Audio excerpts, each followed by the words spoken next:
Ce sont les eaux usées des marchands d'or. Les ateliers sont juste derrière. Leur canalisation débouche ici. Des milliers de litres de déjection humaine passent par ces canalisations.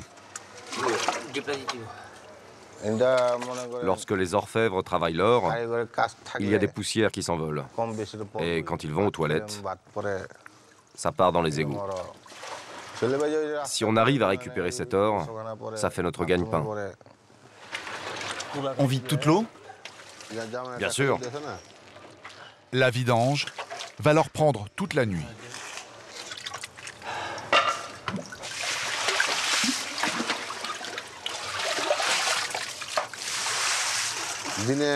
Si on travaillait toute la journée, les gens se plaindraient, car l'odeur est vraiment insupportable. L'odeur, elle ne me gêne plus maintenant. L'or se mérite. Pour le trouver, il faut plonger. Les paillettes sont mêlées aux excréments. Maintenant, je vais concentrer toute la boue du fond en un seul tas avec mes pieds. Une fois la boue rassemblée, je la mets dans le seau. Les premières années, Shalom était pris de nausées. Maintenant, il ne se plaint même plus. Je fais ce travail car je ne sais rien faire d'autre. Malheureusement, je ne sais faire que ça. Mais au moins, j'ai de quoi manger. Mais avec la crise, les orfèvres fabriquent de moins en moins de bijoux. Et l'or des égouts se raréfie.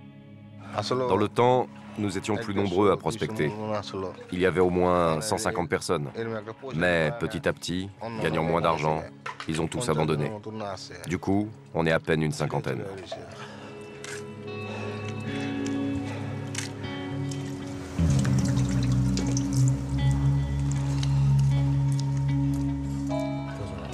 L'eau est froide à cette époque.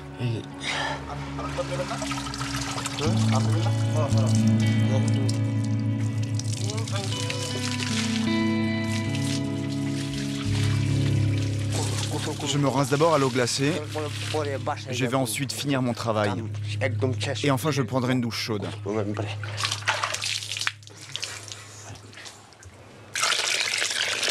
10 heures de travail pour 2 bassines de boue qu'il faut maintenant tamiser.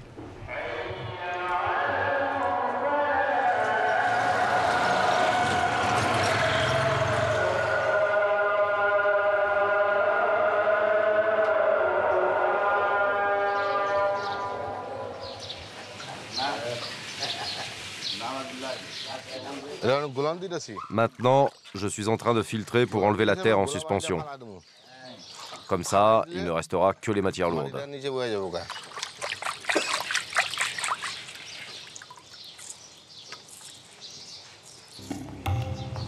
Ghazi est chercheur d'or depuis 30 ans. Il a plongé dans les égouts pour la première fois à l'âge de 14 ans.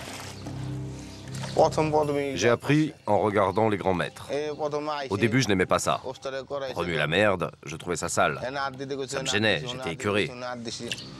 Mais les maîtres m'ont poussé petit à petit. Après quelques mois, ma honte a disparu et je me suis habitué à ce métier.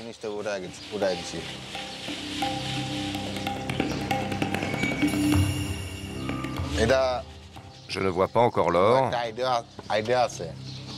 mais je sais qu'il y en a. Il y a encore une dernière étape. L'opération est délicate. Ghazi va enfin savoir combien de grammes de métal précieux il a récupéré au fond des égouts.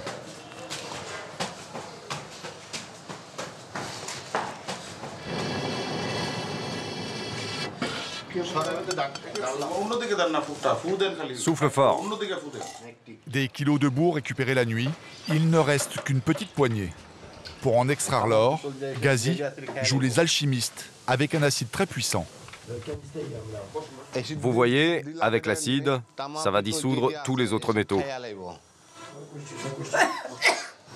Les émanations d'acide rongent leurs poumons, attaquent leur peau, leurs yeux, mais aucun d'entre eux n'en a conscience.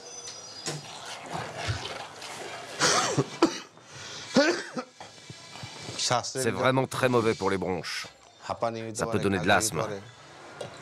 Pour séparer les poussières d'or de la boue, Ghazi utilise du mercure, un produit extrêmement toxique. Regardez, maintenant l'or est collé au mercure. Chauffé à 400 degrés, le métal dégage un poison violent, pire que l'acide. Ces vapeurs attaquent les reins et le cerveau des ouvriers.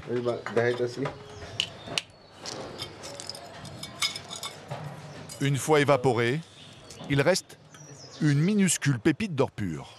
Il n'y a même pas un gramme. Je devrais au moins en tirer 15 €. 15 €, un butin dérisoire, extrait du fond des égouts de Dacca. À une époque, je vivais plutôt bien de la chasse à l'or. Mais maintenant, c'est une époque révolue. Ça se détériore de jour en jour. Je n'aurais pas dû continuer. J'ai fait le mauvais choix et ça m'attriste. Le cycle de l'or est sans fin. Tous les trois vont le vendre dans les boutiques d'où il s'était échappé.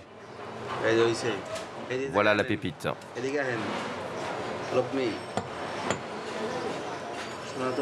Elle s'est cassée. Je l'écrase pour voir si c'est de l'or pur. Ou un métal bidon. Allez, pèse-la.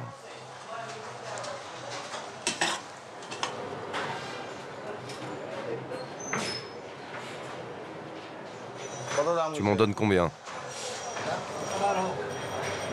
Je t'en donne 11 €.